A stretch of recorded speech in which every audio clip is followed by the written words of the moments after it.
നമസ്കാരം.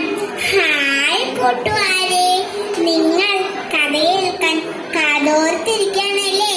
എന്നാൽ കേട്ടോളൂ, ഞാനൊരു കഥ പറയാം. ഞാൻ പറയാൻ പോകുന്ന കഥയുടെ പേരാണ് വാനമ്പാടിയുടെ ആത്മത്യാഗം.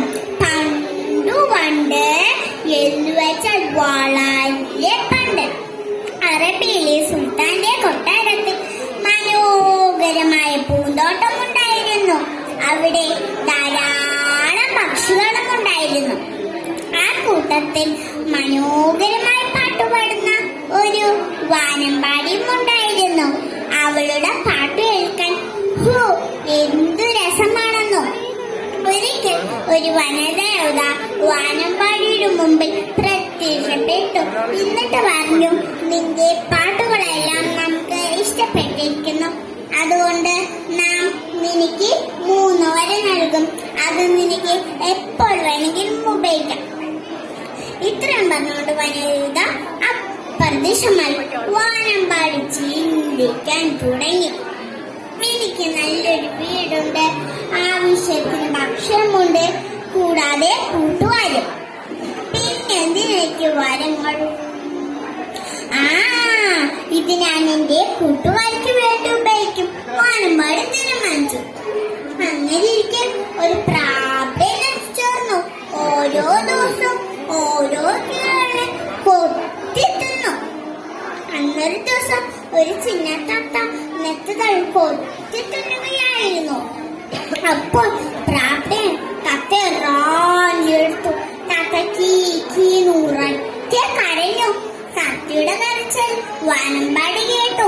വാനമ്പാടി പറഞ്ഞു, അയ്യോ പാവം തത്ത, എങ്ങനെയൊന്ന് രക്ഷപ്പെടുത്തണം. അതിനാൽ തന്റെ വാലും ഉപയോഗിക്കാനായി വാനമ്പാടി തീരുമാനിച്ചു.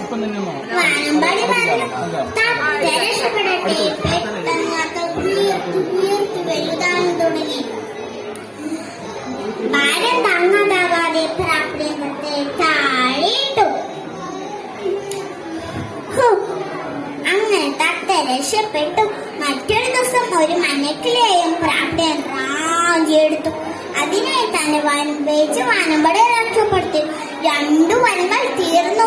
ഇനി ഒരു വരം കൂടെ ബാക്കിയുള്ളൂ. അതും കൂടി തീർന്നാൽ നമ്മൾ എല്ലാവരും പ്രാപ്തിയും കിളികളായി തീരും. കിളികളെല്ലാവരും വിഷമത്തോടെയിരുന്നു. അപ്പോൾ വാനമ്പാടി പറഞ്ഞു, കൂട്ടുകാരെ, നിങ്ങൾ ആരും വിഷമിക്കണ്ട. നിങ്ങൾക്ക് വേണ്ടി ജീവൻ ബലികഴിക്കാൻ പോലും ഞാൻ തയ്യാറാണ്.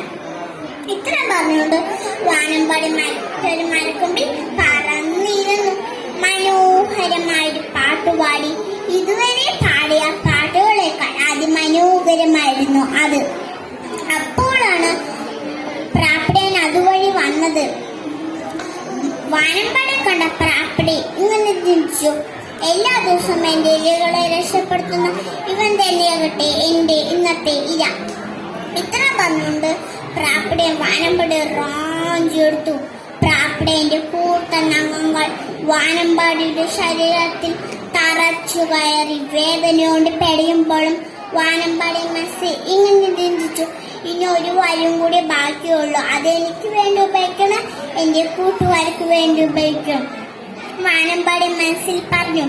വാനമ്പാടി പറഞ്ഞു, എന്റെ മാംസം വിഷമുള്ളതാകട്ടെ. പെട്ടെന്ന് വാനമ്പാടി പിടഞ്ഞു മരിച്ചു. അതുമൊന്നും അറിയാതെ വാനമ്പാടിയുടെ മാംസം ആർത്തിയോടെ കൊത്തിത്തുന്ന പ്രാപ്തിയെ മരിച്ചു വീണു. കൂട്ടുകാരെ, നിങ്ങൾക്ക് കഥയിൽ നിന്ന് എന്താണ് മനസ്സിലായത്? സ്വന്തം ജീവൻ ബലികഴിച്ചും മറ്റുള്ളവരെ രക്ഷിക്കുന്നതാണ് യഥാർത്ഥ സ്നേഹം. നന്ദി, നമസ്കാരം.